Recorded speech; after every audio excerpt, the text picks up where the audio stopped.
Universal life. Universal life is sometimes called interest sensitive. Whole life, it just depends. It basically means the same thing. It just has two different names. It's one of those situations where two names mean the same thing.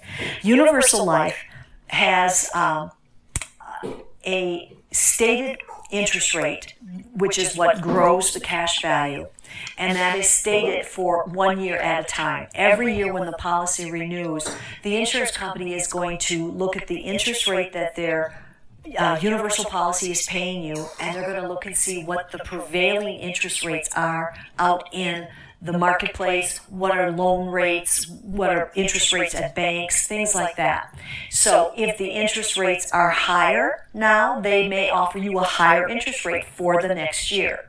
So they do change. If, say, interest rates have dropped, between the time you took this rate last year and now rates are lower, they're going to offer you a lower interest rate now. That's how it works.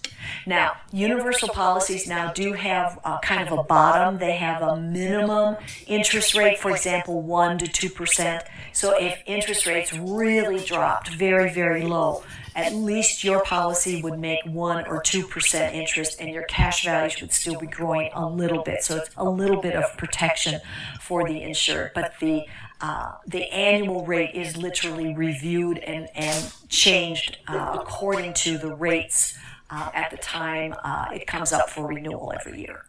So it's kind of unique. It is unique to universal life. The monies from the premium dollars, the excess money goes into the cash value, and the interest, that rate that they're applying for 1 year is used to grow that cash value. Out of those cash values, the company can take their expenses, the cost of, the covering the mortality charges and the overhead and things like that.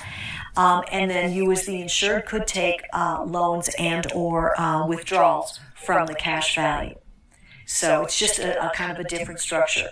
On the whole life policies, they also use an interest rate, but it's a fixed guaranteed interest rate that never changes. That's the big difference between whole life and interest sensitive. The interest rate changes every year on interest sensitive whole life or universal life. A form of universal life is sometimes referred to as flexible premium adjustable life. So the insured can skip a premium payment as long as there's more money in the cash value than what your premium payment is that's due right now. So let's say you have a cash value of $400 and your premium that is due is $100. Well, you've got more money than the premium amount, so you could literally say, I'm not going to physically write a check and hand it to the insurance company. I want you to just take my premium payment out of my cash value.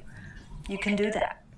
Again, these flexible policies can really meet the needs of a lot of people, especially people with varying income.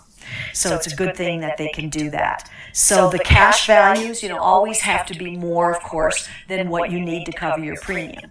If not, you wouldn't be able to say, take it out of the cash values. But it is nice to have that flexibility. You literally can skip writing a check and just have them take it out of the cash value. Great feature of that. Flexible premium, adjustable life insurance. Universal life insurance. Option A or option B. First of all, universal life are the only policies that have option A or option B.